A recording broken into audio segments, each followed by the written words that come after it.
Supreme court ने beer biceps के नाम से मशहूर रणवीर इलाहाबादिया की गिरफ्तारी पर रोक लगाने का आदेश दिया है।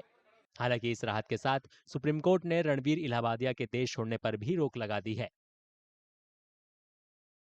YouTube comedy talent show India's got latent के एक एपिसोड में की गई आपत्तिजनक टिप्पणियों के बाद रणवीर इलाहाबादिया के खिलाफ एफआईआर दर्ज की गई है।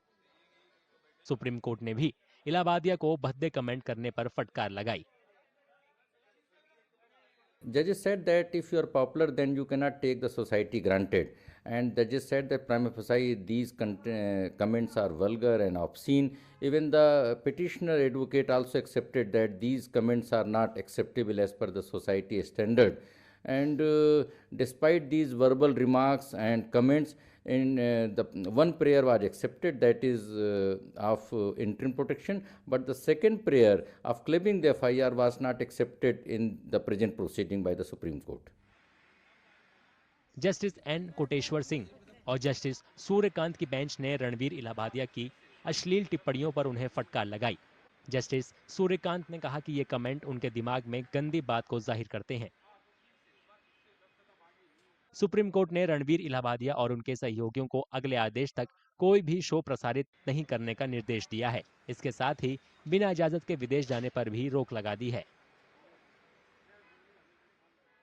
Normally what happened that bail is to be given by the district court as per the various previous judgments of the Supreme Court. Bail should be given by the district court, and in those bail conditions normally what happened that there are certain conditions that bond is to be given and passport is to be surrendered so that they cannot travel abroad or they cannot escape from the investigation, and they should fully cooperate with the investigation. So accordingly Supreme Court has directed to surrender the passport before the Thane police authorities.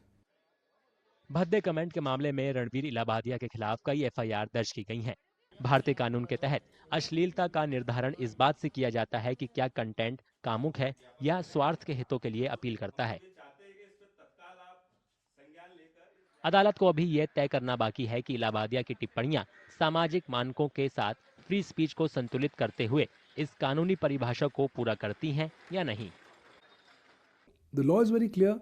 The ingredients of the offences are made out once you publish, transmit or cause to be published or transmitted in the electronic form any information which is obscene.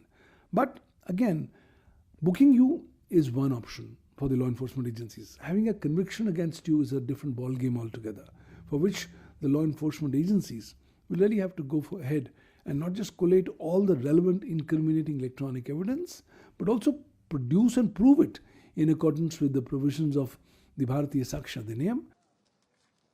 Allahbadia का दावा है कि उसे जान से मारने की धमकियां मिल रही हैं और लोग उसे परेशान करने के लिए उसकी मां के क्लिनिक पर पहुंच रहे हैं।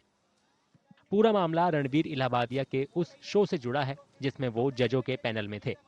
इस शो में एक टैलेंट शो के प्रारूप का पालन होता है, लेकिन विवादित एपिसोड में रणवीर इलाहाबादिया ने गैर मर्यादित सवाल पूछकर समाज को शर्मसार कर दिया।